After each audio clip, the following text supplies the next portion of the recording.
Here looking at all my messages, and welcome to the Dr. Cloud Show. It's good to have you back. We're a little different time today because I had to go do my like day job, and now I get to hang out with you guys, which means that I can only hang out with you if you call me, which means that means you got to pick up the phone and talk about life. Let me give you the number. This is a call-in program, 844-940-2774. 844-940-2774.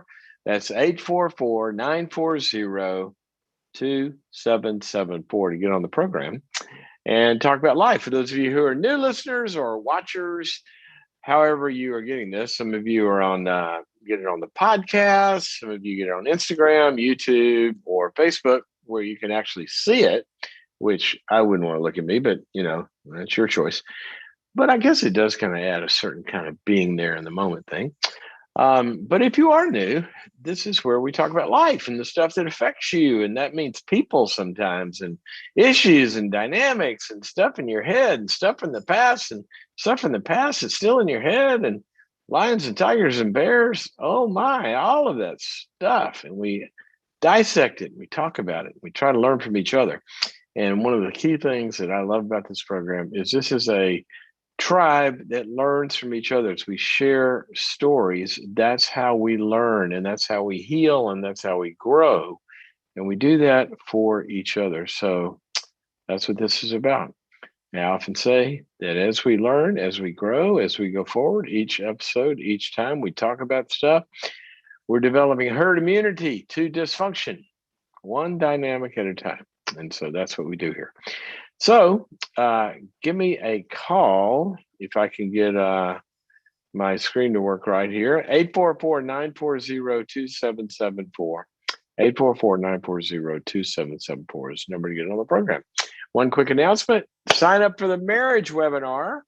If you are struggling in your marriage, or there's some issue that's really, really painful, or maybe some issue that's just recurrent, it's painful. But I'm trying to draw a distinction. Some marriages are in crisis, and you really got to do something.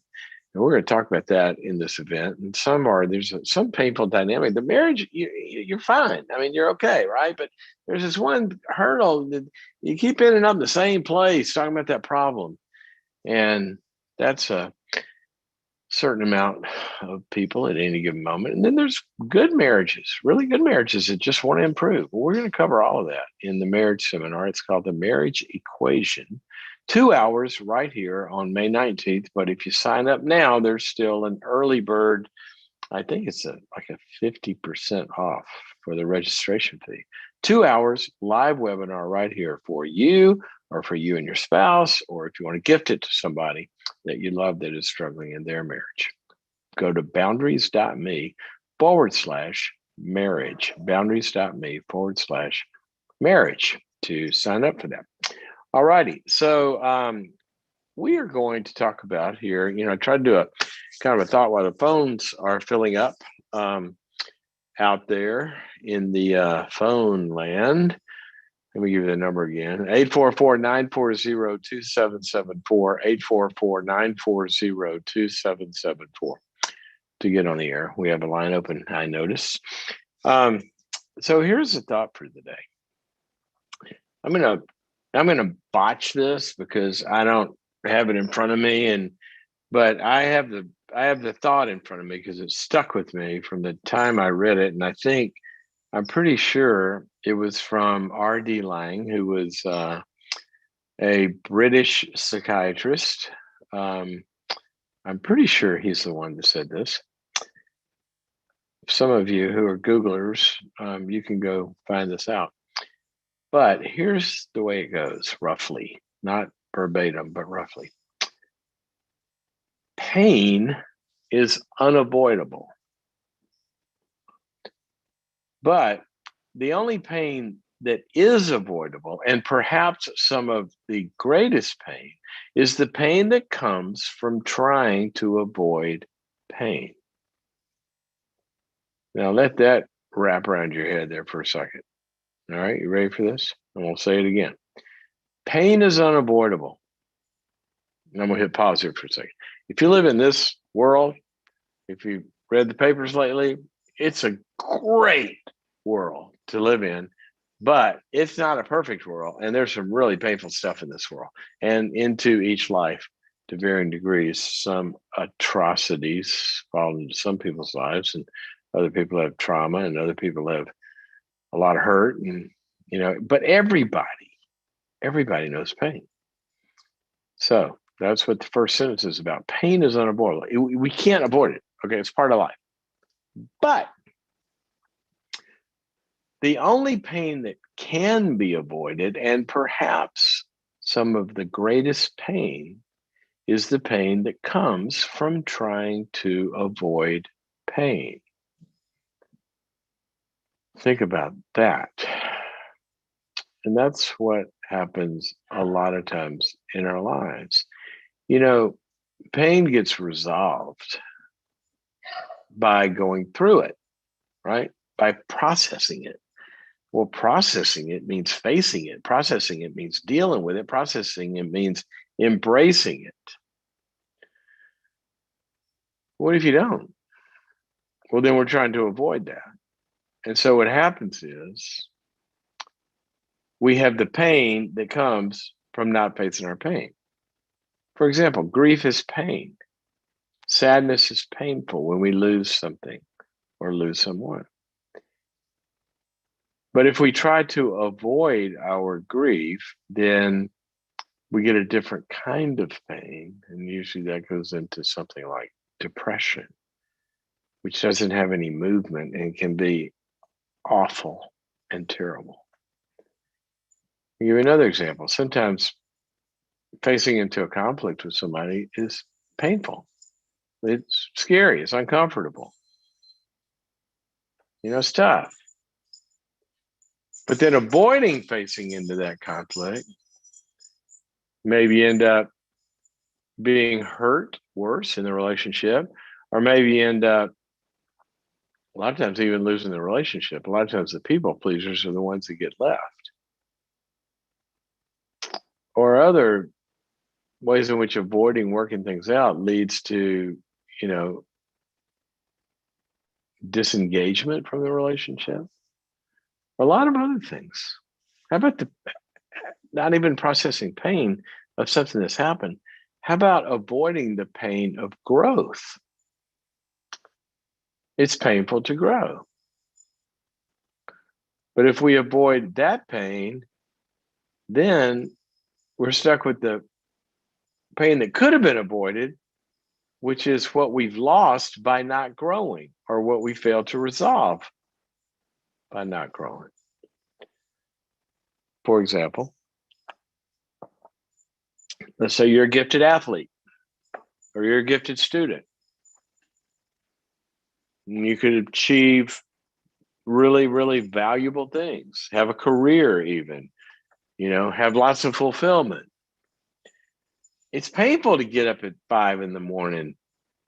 and get into a cold pool, as I heard an Olympian say one time. She won a bunch of gold medals, and they were interviewing her, and they said, why do you like, how'd you get in? She says, well, I just love swimming.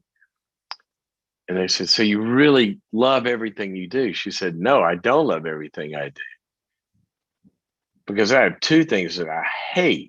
And they said, what is that? She said, I hate cold water and I hate getting up early. And every morning I have to get up at 5 a.m. and I have to get into a cold pool. I hate both of those things, but I love competing and I love swimming. See, the pain you have to go through to get something you love. But if you don't go through the pain, then she could be sitting around with a fantasy life, not a real life. So just a thought for today. Let me give you one more example. Let's say you got a splinter in your foot. Simple example. Hurts, doesn't it? You kind of limp around, right? Avoid touching that side of your foot. Walk, kind of get around. you go lean over and you want to pull that splinter out and you touch it. And it really hurts to touch it to start to pull the splinter out. So you go, oh, I don't want to do that. So what do? You keep going. Avoiding the pain it's going to take to pull it out, but then it gets infected. Now I got a worse problem. That's what R.D. Lang was saying. So I want you to think about what's a tough step right now. Maybe it's time to go get some help and face some issues. Maybe it's time to face into a difficult conversation. Maybe it's time to strap on the pain that's going to take to reach that goal. But here's the thing, try to figure out if you're talking about good pain or bad pain. And let me give you the difference. Bad pain is pain that's not going to get better. An infection is bad pain. It's not going to get better. The pain from going through the same cycle in an argument in a relationship is not, that's not good pain. It's bad pain. It's worthless pain. It's not going to be any different tomorrow. The pain of not having, not being where we want to be in some area of life, it's just going to keep recurring. There's no, everybody says, pain produces growth. Not all pain produces growth. Some pain doesn't go anywhere. That's bad pain. Good pain is the pain that has fruitfulness to it. One of my favorite verses, all discipline for the moment seems not to be joyful, but sorrowful. But in the end, it yields the peaceful fruit of righteousness. I know y'all, the listeners who've been here a while, get tired of these analogies I make from my last year and a half now of being basically immobile and unable to walk. But the first half of it had to do with the knee replacement, which is doing fine now. It's my spine surgery that I'm waiting on now. But, all discipline seems not to be joyful, but painful for the moment, but ends up being something good. Well, you know what? When I was going through physical therapy, I'm not kidding you guys. Some of you know this, some of you have experienced this.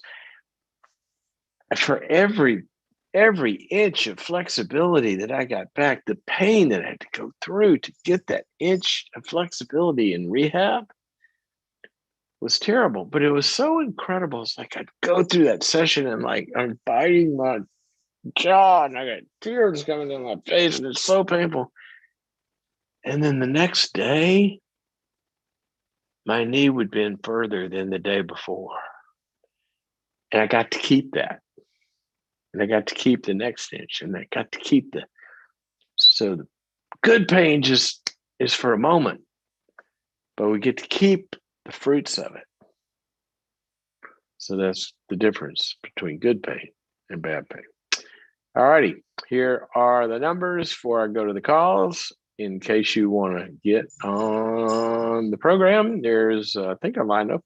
844-940-2774.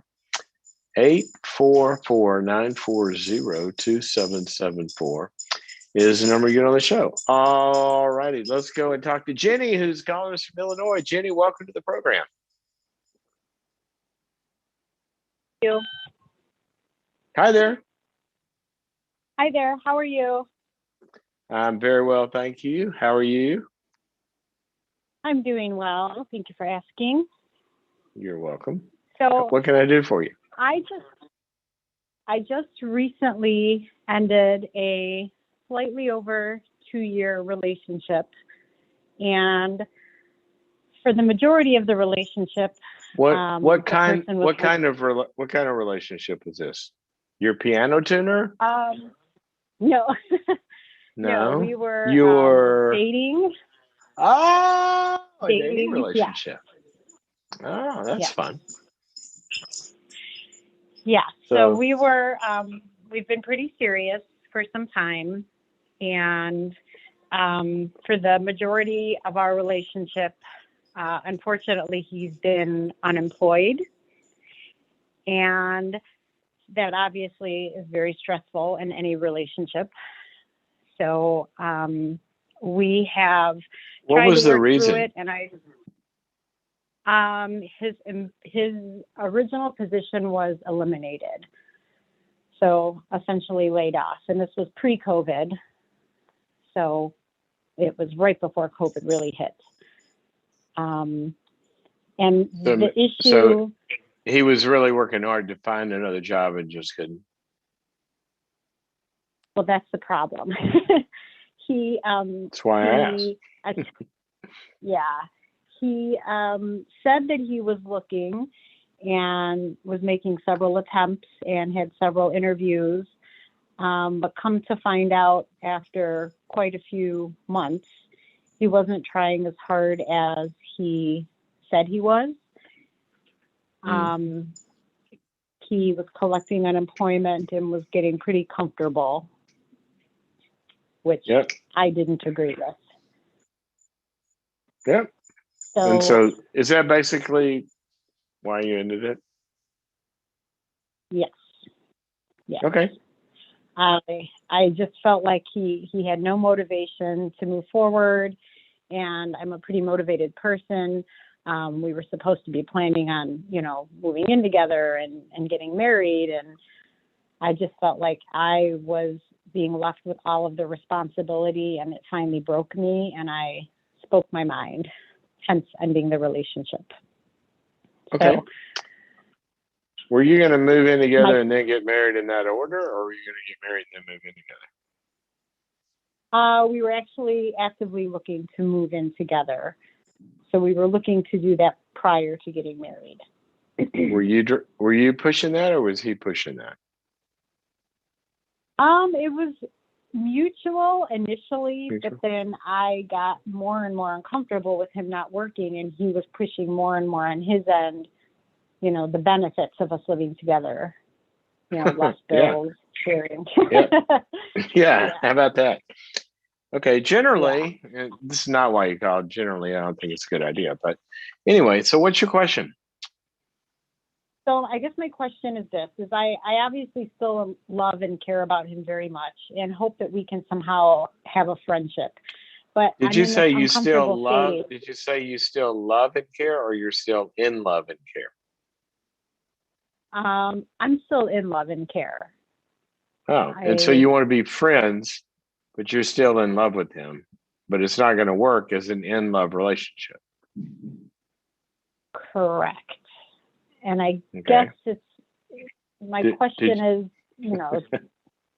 Did you take math? I did. And what does all that equal? A mess. There you go. Yeah. Finally, that's a good answer. Okay, so what's the question? When do the hard questions come? I'm waiting for the hard question. Do you feel that it's a couple, somebody that was together for that period of time can be friends while one or both of those people are working on themselves? Or is it better that they completely split ways and focus on themselves separately? Because obviously he needs to do some work on his end, and I don't want to hinder that. Because obviously, does he? Yeah, he. I mean, does he feel that? No, we know that we think he ought to do that, but is he walking around going, "Wow, I need to work on myself. I got so many issues that I need to go face"? Is that what he's saying? No, he doesn't seem to think he has any issues. Then it's not quite the problem. Yeah. Okay. And you want to still be friends? Why? I just feel like we got to be best friends. Romantically, romantic relationship aside, with COVID, we both kind of had a pretty small bubble. And we've spent a lot of time together. We've gotten to know, other people are in our bubble. But here's what you're telling me. You're not, there's two categories here. I like it, obviously, when people are in love, It's really good that people in love are best friends. Okay. That's good. Mm-hmm. It's really bad when people are in love and they can't even be friends. That's bad. Yeah. Okay. So that's good Yeah. when people in love are friends. But when people are not able to make the in love relationship work, and they decide, okay, well, we'll just be friends, that's fine if the in love part is not there, in my opinion, because you're just going to be confused all the time. If you're still in love with them, how are you going to move on from the in love part and go find love with someone else if you still are in love with the one that's still around? How do you do that? Really, I don't think it's a great idea until Yeah. that's gone. That's what I think. And besides, I'm kind of concerned with, and I don't know any of this. Is probably a cornucopia of wonderful things, but if you're talking about your closest friend in the world, which would really be hard if you've been in an in love situation to really move past the in love part. If you're going to still be friends, it's not a good idea usually. But you're saying that he's somebody who doesn't want to grow, doesn't want to own his issues, externalizes things, is in denial, and is happy staying in a dependent role. Is that is is that is that best friend material? Not when you say it like that. No. No, I didn't say that. That's what you said. I'm just telling. I don't know him from Adam. I mean, he could be John the Beloved for all I know. Yeah. But it sounds like to me you're just afraid to let go. Yeah, I've had a history of ups and downs in relationships, so I do tend to hold on a little longer than I probably should. Okay, well, that's something to think about. But here's the question: if you can just be friends, to the pure, all things are pure, right? But if it gets mixed up, then you're going to stay stuck, and he's going to stay stuck. So that's how I would want him to be able to move on as well. But if he's still in love with you and you broke up with him and now you're hanging around, your best friends, he's probably going to have a hope that stays alive, and that's going to keep y'all stuck. Would be my guess. All righty. Hope that helps. Okay. Thank you. Thank you, Jenny. You made us all think. Everybody's got some situation where sometimes it's hard to let go, right? But I'm gonna play the other side here. Sometimes there are people that date, they figure out, you know what, in fact, I got some friends like this right now. They dated and they was kind of dating. They looked at each other one day and said, you know what, we just should be friends. And they did it, and they're fine, and they really enjoy each other as friends. But they let go of the other one. It's really hard to hold on to both without, you know what I mean? That's kind of the way it works. Okay, Erica calling us from Pennsylvania, back there in Tasty Cakes land. What's your question? How are you? Hi, good. How are you? I'm good. Sort of. Good. Oh, that's good, I think.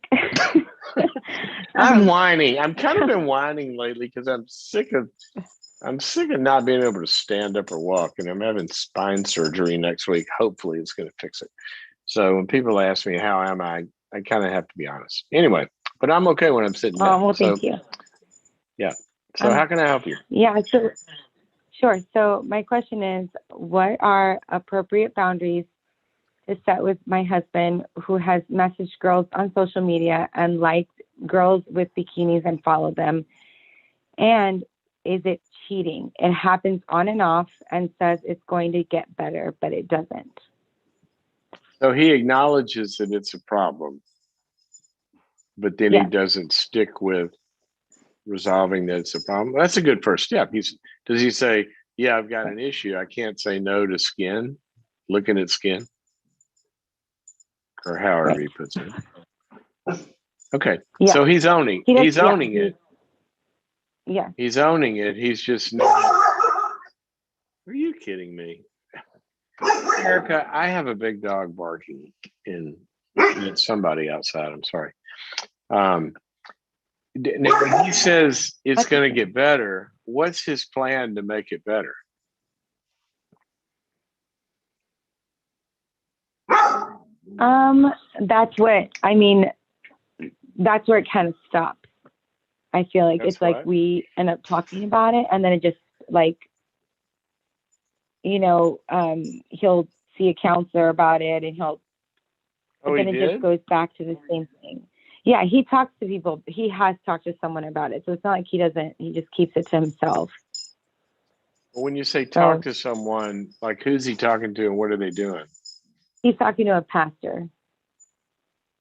Okay, regularly, or he just talked to him one day? So I think it's that.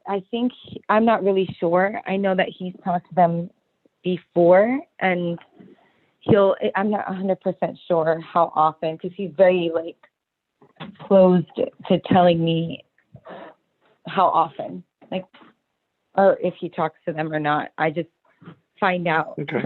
It's like, yeah. All right. Well, what I would want you to probably do is go to him and say, look, I know we talked about this. Are you aware of how much this hurts me? Have you ever asked him that question? Mm-hmm. No. I would put that question right in his lap. Are you aware of how much this hurts me? And if you're not, then I want to tell you and make sure that you are. My hope is that you loved me enough to not want to hurt me. And I would start there. Talk about the hurt as opposed to kind of like the badness or the police action or whatever. Talk about the hurt. And then ask him, does that matter to him? And I would really want to get real on that conversation. If he says yes, then say, I'm glad. Thank you. Now, here's the thing. Mm-hmm. You said that you wouldn't be doing this, but you continue to do it and it continues to hurt me. So here's what I want. I want you and I to go together to the pastor. And I want to see some sort of a plan and a commitment so I can know this is not going to happen anymore, because I don't want to be hurt anymore. And I'm not trying to be mean. I'm not trying to criticize you. I'm not saying you're bad. I'm saying that I'm hurting and I need for you to stop hurting me. And I want us to go get a plan, because he may be minimizing it, and I want you to go in there with him. That's where I would start. He did offer to like meet with our pastors together. And so that's perfect. Then start there. And also while you're there, I want you to get a very, very clear, okay? You're saying, here's what you're going to do. Thank you. Thank you. Thank you for doing all that. But here's what I want to know, guys. If it does happen, let's get an agreement about what happens then. Okay. And figure out what the consequences are going to be before, because it's hard to hold somebody accountable without mutually agreed upon consequences. Right. Okay. That's what I would do. Okay. And all right. You know what? You. I like some things. I like some things in here. I like it that he's owning it. I don't like it that he's not putting a structured plan together. He probably thinks that he kind of doesn't have a problem when he really does. So he's a little bit in denial, but going through to this next level will help break through that. And I also like the fact that you're confronting it and you're standing up for it. And all those are good things. He may, who knows, he may be a sex addict. That's possible. Or he may just kind of not have very good self-control. But either way, you're fighting for something good, and my hat's off to you. So I hope that works out well. Okay? Thank you. Thank you. Good to go in there together. Bye-bye. It's good to go in there together. You know, a lot of times people will send somebody off on their own to work on a certainly individual issue, right? But when it affects other people, then you also generally it's a good idea to have some sort of help where the person that's helping is seeing the whole system, and kind of who's getting affected by this, and you know, helping kind of get the person with the problem to get the message. It's really not just about you and your little peep show here. It's also about hurting your wife.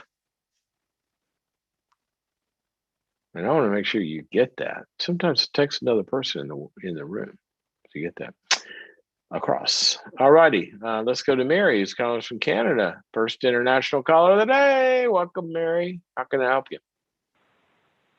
Hello. Hello. Hi. Hi. How are you? Not too bad. Yourself? Other than I can't stand up or walk, I'm good. If I'm sitting down, I'm fine. That's not too good. I'm just So my question is sitting through life, basically. What's your question? I'm sorry.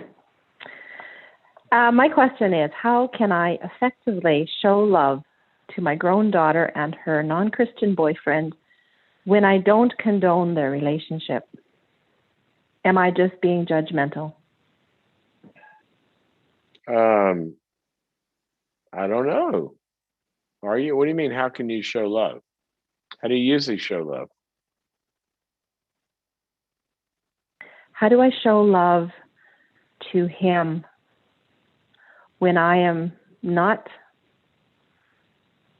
in agreement with her dating him because he is not a believer? And she is? Yes.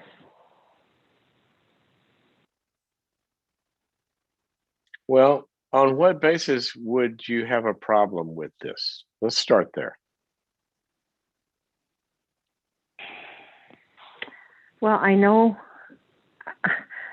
that it can't, if he doesn't become a Christian, she's going to have a hard life. That's very possible. But what I'm asking you is, where do you start from why does this matter to you? I mean, where are you coming from that this would be a problem? I want her to continue. It's kind of a trick question here. I want her to continue in the faith. I want her children to have that strong faith. Right. I guess I look into the future. I do too. I think it's, if they're talking about, getting married or something, I think it's a bad idea, right? I agree with you. But your question, and let me tell you where I'm coming from here. Your question was, how do I show love? And yes, when I ask you, how do you usually show love? How do you usually show love to people? Well, you're inclusive, you're inviting, you're happy to see them. I know that I struggle with all of these things because it's not what I had dreamed for her, hoped for her. I had hoped more. Okay. So I struggle with being, that judgmental mother, I'm sorry. I had water, and I've never heard anybody admit that I'm a judgmental mother. God bless you. That's well, I don't want to be one. I know you don't. That's why I've just got affection for you. That was really cool that you. I'm sorry, I didn't make you. I want to make you choke. But look, here's what I'm getting at. The whole reason you have a problem with this is because you're a follower of Jesus, right? Isn't that why this is even an issue? Yes. Okay, so when I said, why do you have a problem with this? You went to the end result of it, but the whole reason you have a problem with this is because you're a believer in Jesus, right? Yes. Okay. So, I want you to think about this. What would he do? Would he be inclusive? Would he be loving? Would he go put his arms? Of course he would be, right?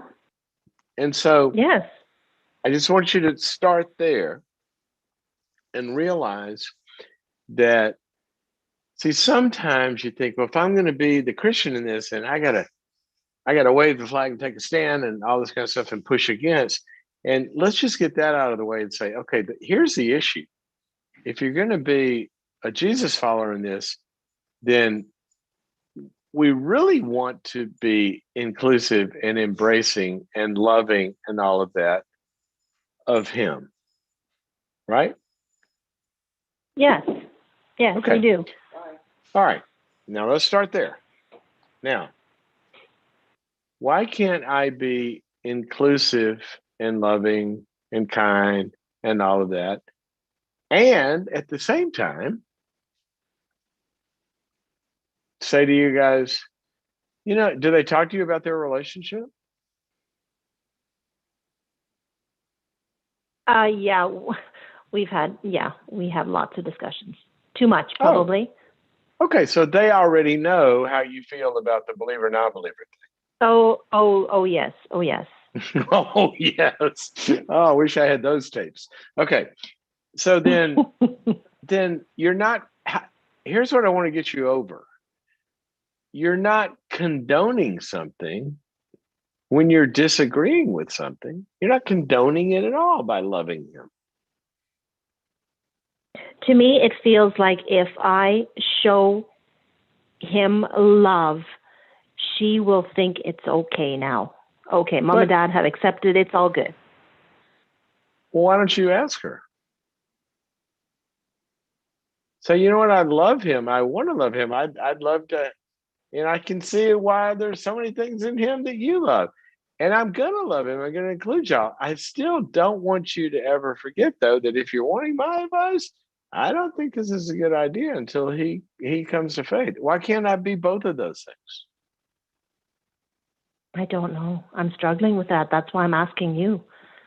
Well, and I'm telling you that you've got to keep both of them in your mind at once. Okay.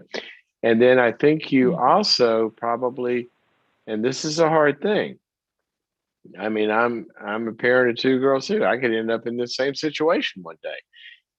And I hope I don't, but if any of us do, and it could be faith, it could be a bunch of stuff, where one of our kids, marries somebody that wouldn't be our choice for them, then we have a little bit of a grieving process to do, right?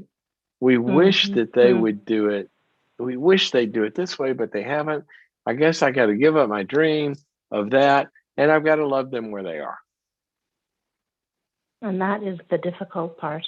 That's the difficult part. So you got a little grief work to do that you're kind of resisting. That doesn't mean that you have to give up your beliefs. It does mean that I think probably if you've had many conversations about this and that's not going well, that you might and it's not going well. They're not really listening, right?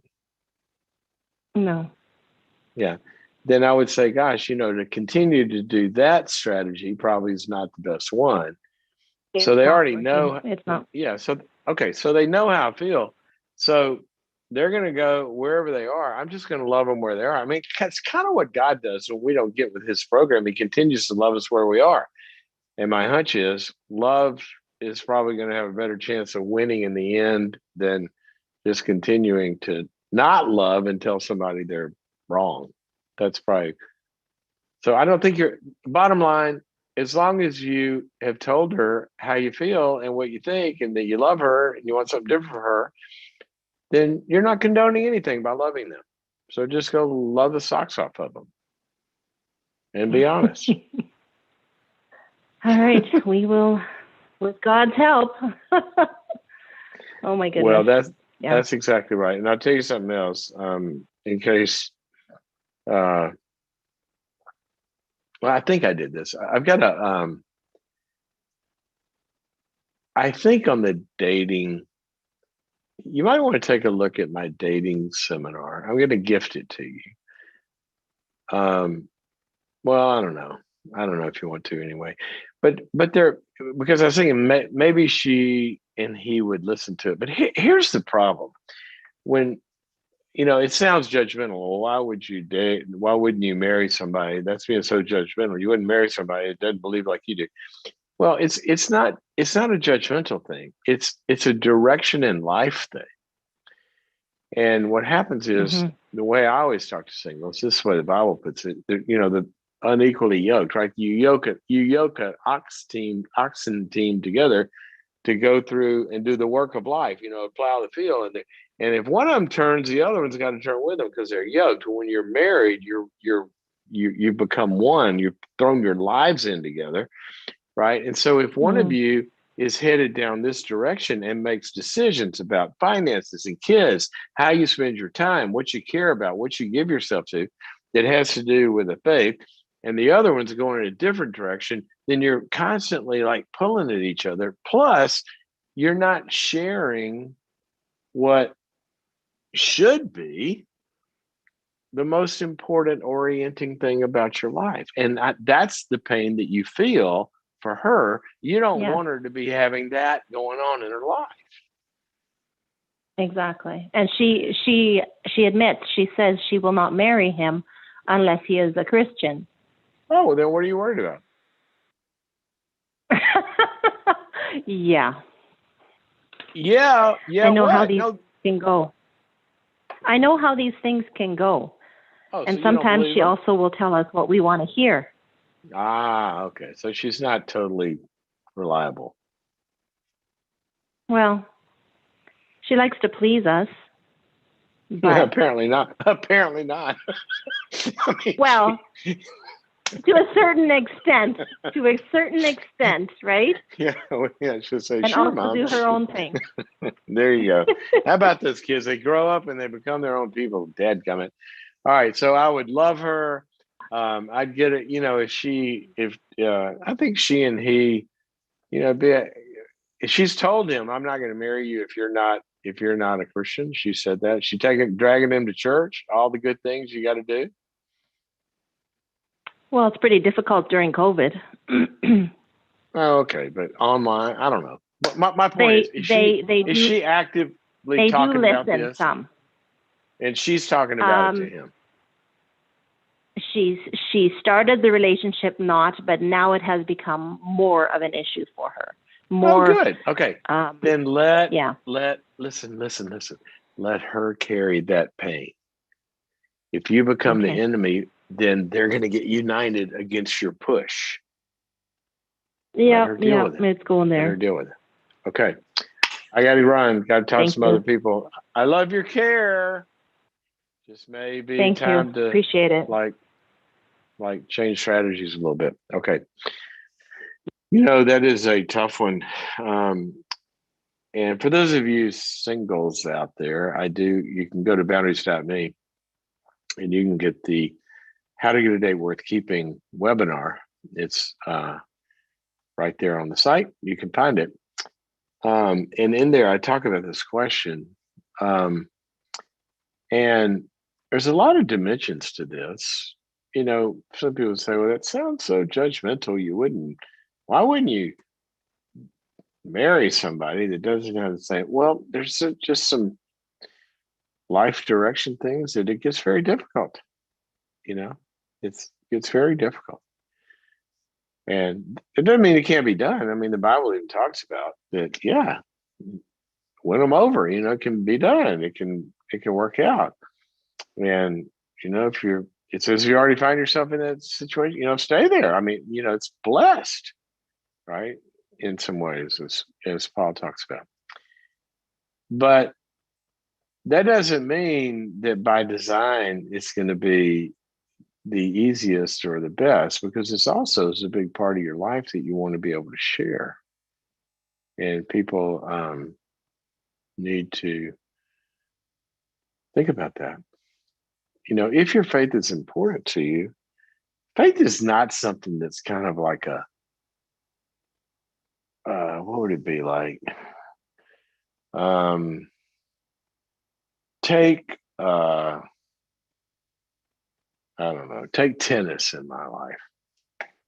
Well, that's not a good example because I'm really not that into tennis. But let's say somebody's sort of like a casual tennis player or a casual golfer. Yeah, I play. Yeah, I play. But it doesn't, you don't organize your life around it. Okay. Sort of like a hobby, a small hobby. Faith's not really like that. It is, it's not even that kind of topic. It's not like one of many things. It really is an ontological way of being in life. I mean, it's your whole organizing principle if you do it the way that Jesus talked about it. And so to think about having your whole life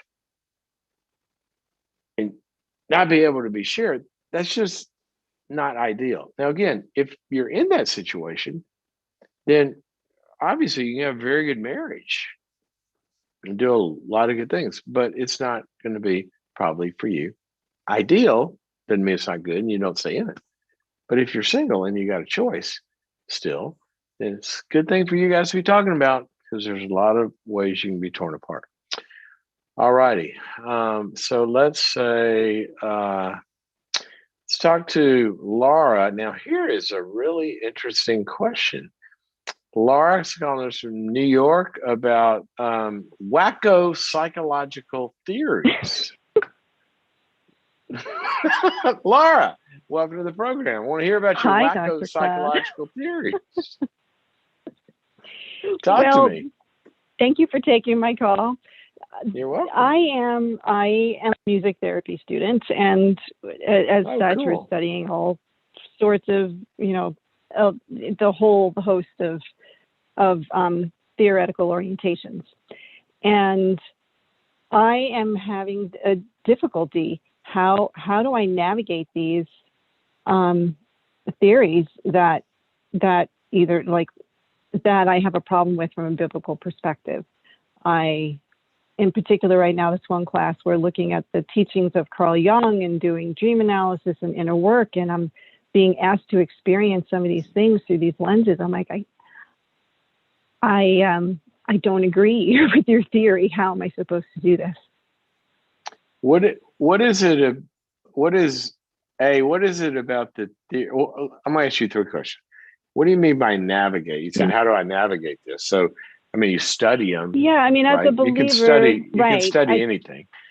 So where does the problem come in? You're reading Carl Jung. There's several concepts in there that you're reading and learning about. Which ones are you struggling with?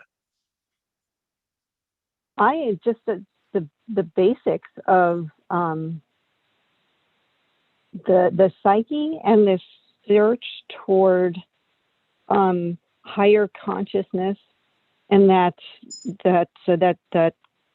goal is fulfilled in man. I'm like, yeah, no, it's not fulfilled in man, and it's fulfilled. Sorry, go ahead. I think what you're saying, what you're describing, it sounds like is an interpretation of Jungian theory, right?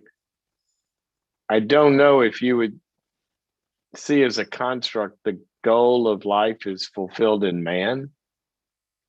Is that's sort of like an interpretation, right? Right. Well, no, that's part of from his teaching, that this seeking to achieve a higher level of consciousness it's fulfilled in man. I'm like, I don't understand how that is, but okay. Well, let me make it. What are you asking here?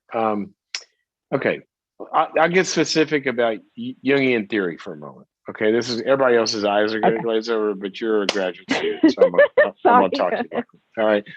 So what Jung said a lot of things that, but I'm going to focus on one of them that I think you're talking about. So Jung had a concept that maturity had to do with what he called individuation. Remember that term? Yeah.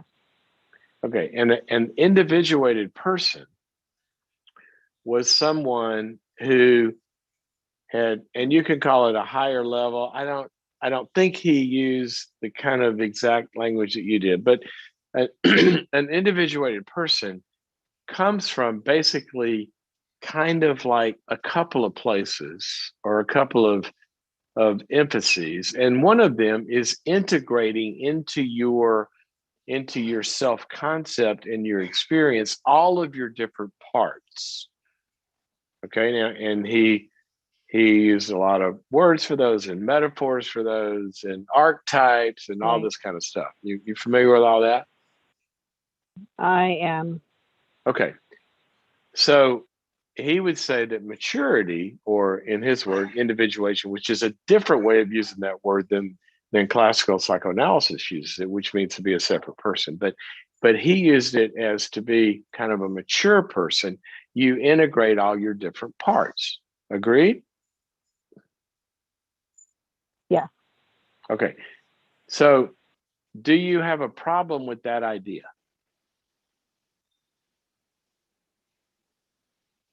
No, not with integration. Okay. Neither do I.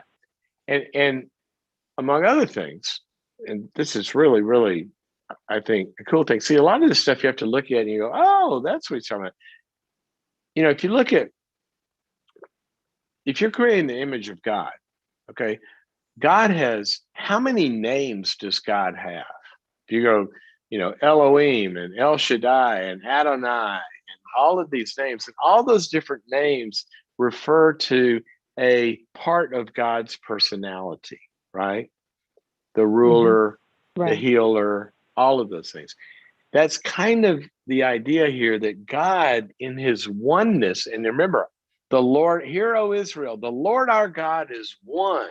What do you mean he's one? He's Elohim. Yeah, he's one. He's integrated, and he's a God of grace and truth. And when he's a God of grace, he's never not a God of truth. And when he's a God of truth, he's never not a God of grace. But people can get disintegrated. A codependent is somebody that's a person of grace and they haven't integrated their truth. They can't confront somebody. Judgmental people are people of truth, but they haven't integrated their grace. So in Jung's words, they wouldn't have achieved some kind of individuation or maturity. Does that make sense? Yes, that makes sense. Okay, so when I read Jungian theory, I look at it and go, oh yeah, that's what the Bible's talking about. He noticed this.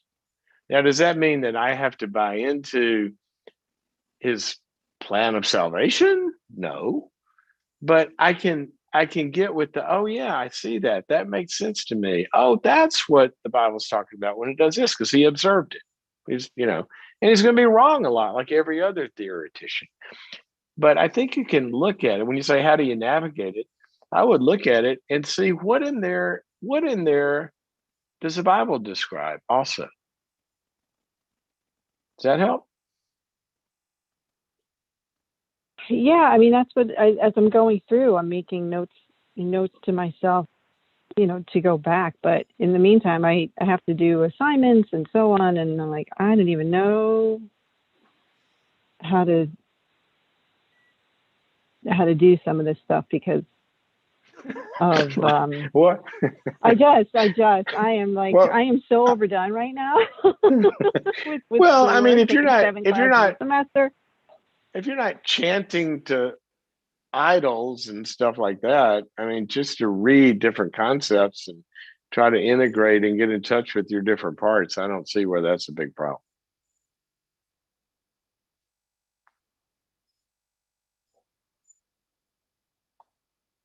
Okay.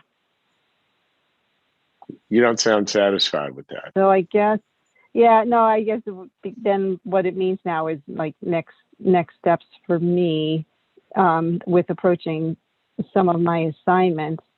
I guess where for me, I've had a challenge from a boundaries perspective is it's hard for me to not use a biblical lens through all of this stuff that I'm reading. It would be impossible. It doesn't always for me. fit with my assignments. Right. Hold on a second. It would be impossible for me to not use a biblical lens either. I see everything through a biblical lens, but I wouldn't have a problem. What would be an assignment that would be problematic?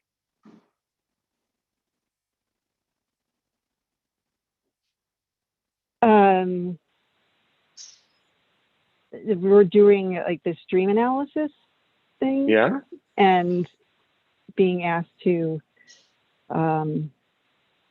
assign archetypes and that to the different images. And it's like, I'm having a hard time with that. Like you can't find an archetype that, I mean, if you have a dream and you walk over to somebody and you hug them and there's the archetype, there's the maternal archetype, you can't say that's kind of like my maternal parts. What's wrong with that? Well, that's an easy one. Okay. Well, whatever they are, look, I'm just saying, it sounds like that. Well, something that might help here, and then I got to go. It sounds like that you're looking at some of this stuff and you're taking it and looking at past what it is to creating a theology of it, which you wouldn't agree with. And so then that makes it hard to even look at some of the particulars. And so I wouldn't, unless it asked me to do something that, is against my faith. I don't think it's against my faith to look at a dream and say, gosh, what is that, a warrior in my dream? Is that a maternal object? Is that a guardian? Is that a little kind of, curiosity bug? I don't know. I can't remember all Jung's archetypes, but I don't. There are many. And then play some music that expresses that part. What's wrong with that? I don't. It doesn't bother me. But anyway, hope that helps. That does help, actually. I appreciate that. Yeah. Okay. Good luck. Very much. I shouldn't look at you on the screen because it doesn't. It's not syncing with the audio. Oh, okay. It's kind of like. All righty. I will. I think there's a delay. I will move on to some other callers, but I want to thank you for your call. It's a good question for all you psychology students out there. The rest of you, you're probably eyes are rolling. What are they talking about? Archetypes and all of this. And you know what is kind of amazing to me is I'm a psychologist. And so I've spent many years studying all of the different theories and all the different writers and stuff. And it's so, it's interesting. You see some Christians like, all the secular humanists and all this kind of stuff. And, the Bible is pretty clear that the creation displays and talks out and speaks out and yells out, if that's a sentence, the glory of God. And the creation, it just continues to show all these different things about God and who he is. And you can tell from a painting a lot about the artist. And what science does is it comes and looks at, the painting, doesn't know the artist, but look at this. And I learn a lot from science, a lot, and a great understanding. The Bible says, go out there and find knowledge. It's one of the main commandments that you see over and over and over. And so it doesn't mean you have to believe the same things or the conclusions that people come up with, but don't be scared. You don't have to be scared of, understand there's limits. Not going to go be a witch. Okay. Not going to do that. All right. So I unfortunately, I've just looked at the clock and realized we are past our time. And not going to be able to get to a few people today, but call us back. We'd love to talk to you. Next couple of days, let you guys know, next couple of days, I am traveling. It may be that I find some spots to hop on and do a live broadcast and take some calls. It may be that we don't. And we're just going to play that by ear. Probably Friday probably looks better than tomorrow. But we're going to try over the next couple of days. And so tune in. If you don't, we always put a best of show up there that you can see. You just can't call in. That's all. And so my last announcement of the day, 2 of them. Remember, go to boundaries.me/marriage to sign up for the marriage webinar. It's coming up. And you can get a half off registration right now if you sign up right now by going to boundaries.me/marriage. And then for everybody else, go to boundaries.me and look at all the courses. I had the privilege today of meeting with the dean of a graduate school in psychology. And is asking about boundaries.me. Because the graduate school teaches all these courses, like to, future psychologists.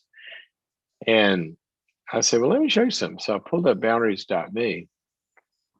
And there, all the courses, anxiety, stress, marriage, dysfunctional relationships, how to have a difficult conversation, how to, resolve conflict. It's like we're looking at a graduate school here. Now, obviously, it's not to get a degree, but it's a platform that I built. And right now we're adding courses all the time, but right now it's like over 80 courses on all of this stuff that I wish I had learned before I learned it. And we made it available on one platform. So it's a great place to go learn about all these things we talk about. Go to boundaries.me and become a subscriber. All righty. Hope to see you tomorrow. If I don't, probably see you Friday. Okay. See you guys.